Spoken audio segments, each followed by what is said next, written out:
Hey everybody, welcome back to another cryptocurrency news article read through. This one's coming from cryptonews.com and looks like a Bitcoin whale moved $1 billion worth of assets from Coinbase. What's going on? So yeah, seriously, because of this, Coinbase has reached its lowest levels of holdings since 2015. But let's go over this article, learn a little bit more. Maybe we can identify this whale, maybe not, but let's find out in this article. The amount of Bitcoin held on Coinbase has plummeted by $1 billion worth of assets as well as move their holdings. New data from on-chain analytics from CryptoQuant shows a significant amount of assets moved off of the cryptocurrency exchange, with analysis suggesting many possibilities. Now, per the data of Bitcoin, whales have earned over 18,000 BTC from the exchange in the past few days, with figures between 45 million and 171 million.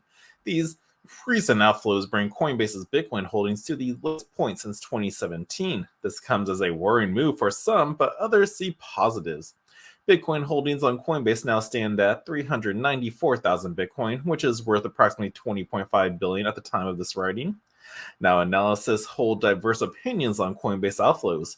Bitcoin enthusiast Kyle Chassie wrote on X, formerly Twitter, that while the amount of Bitcoin on Coinbase is at its lowest point since 2015, the majority of withdrawals were used as liquidity for OTC desks, so over the counters.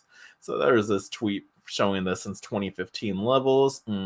Yeah, but in response, X user at Dazaref shared his opinion on the development, signaling a possible supply shock. Supply shock incoming. There's no better place to go for an understanding of Bitcoin's superior supply schedule than the white paper. Fortunately, I've written Satoshi's testament and an explainer that makes the white paper accessible to all. Will Bitcoin withdrawals from exchanges often suggest bullish sentiments in the broader market? Centralized exchanges have been associated with the sale of digital assets, making outflows signify bullish sentiments. Now, on the flip side, movements in centralized exchanges have been interpreted to indicate possible sell-offs taking profits or simply bearish sentiments.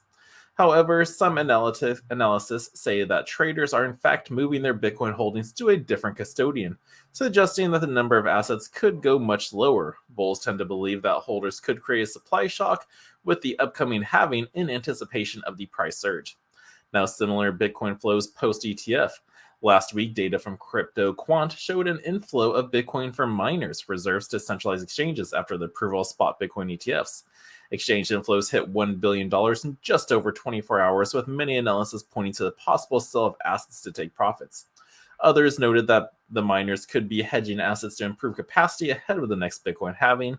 The Bitcoin price plunged immediately after the Bitcoin ETF approval by the Securities and Exchange Commission on January 10th before rebounding.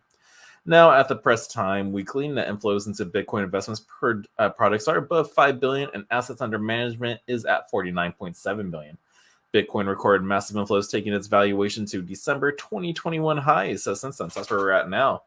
But yeah, so what does this mean? Is this bullish? Is this bearish? It really didn't go through. Just that we know that $1 billion worth of Bitcoin's off of Coinbase now, but looks like from this article, they still have plenty on there. So I hope you guys did enjoy this article read through. If so, smash that thumbs up, subscribe to the channel, and until next time, the Crypto Sherpa is out.